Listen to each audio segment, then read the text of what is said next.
Hindi yata na inom ng buto. Talagang pagkakagaling ng ng casino. Yun. Tamang inom. Ngayon, nasa yung mga tropa niyang pinagasto. Delikado yun. Magkasino ka na lang. Hindi siya makahingi ng tulong. Takot mo. Hindi pa pinaperwisyo niya, di pamilya niya.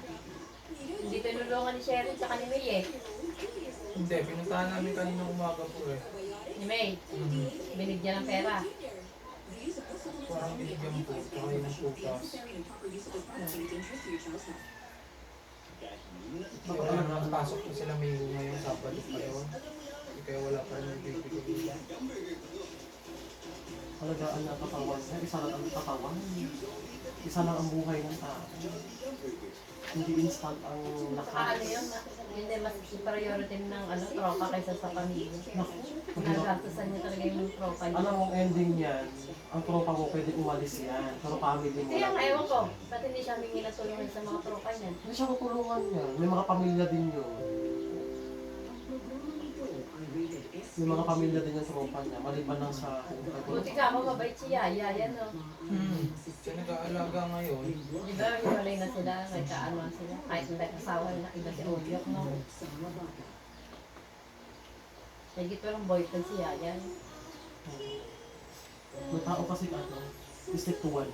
Kung nasaktan, takot na ulit. Ayun. Takot na si Pugo.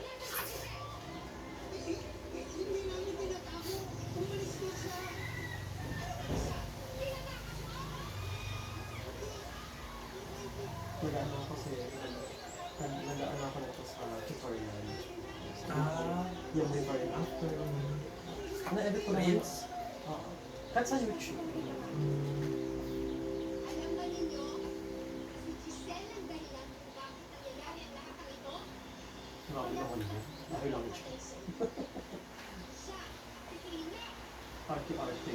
Dahil dinadagalan yung kasalanan sa kulungan. Para kung mukhang ulit-ba na tandang. Ang di mag-iingat, tinututukan mo ng bagay. Tanda ka. Ano, kung losyang ka, ang pariban ka natin. Losyang yung buhok mo. Ano naman sabihin? Losyang na siya, kailangan na magpaano. Second siya, no? Pogi pa rin kita sa kulungan.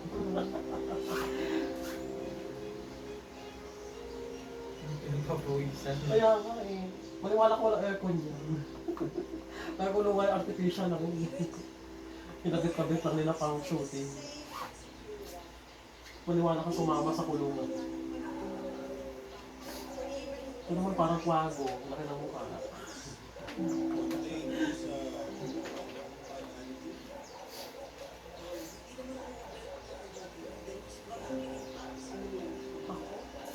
Ano yung pagkamandita? Ito. Maraming nakagagawin. Ano naman yung mabae.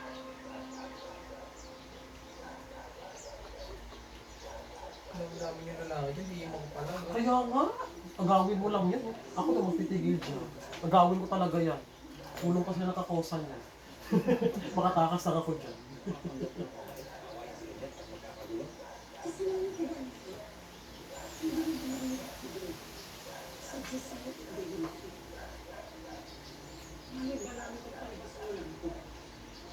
Ayan na. Kasi dati siyang taxi dyan.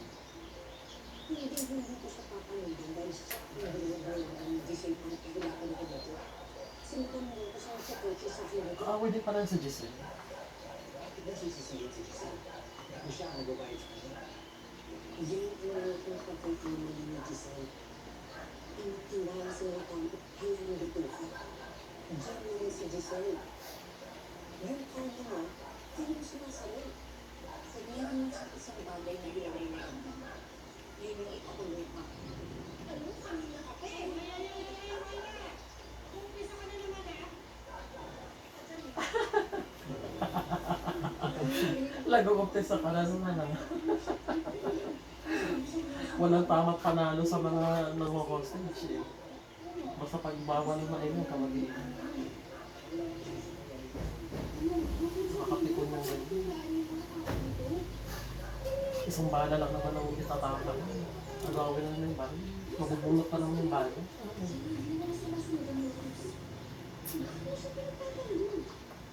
Mahirap kasi pag naanday ka ng pwede kang saktan. Hindi kayo magsitigan, ha?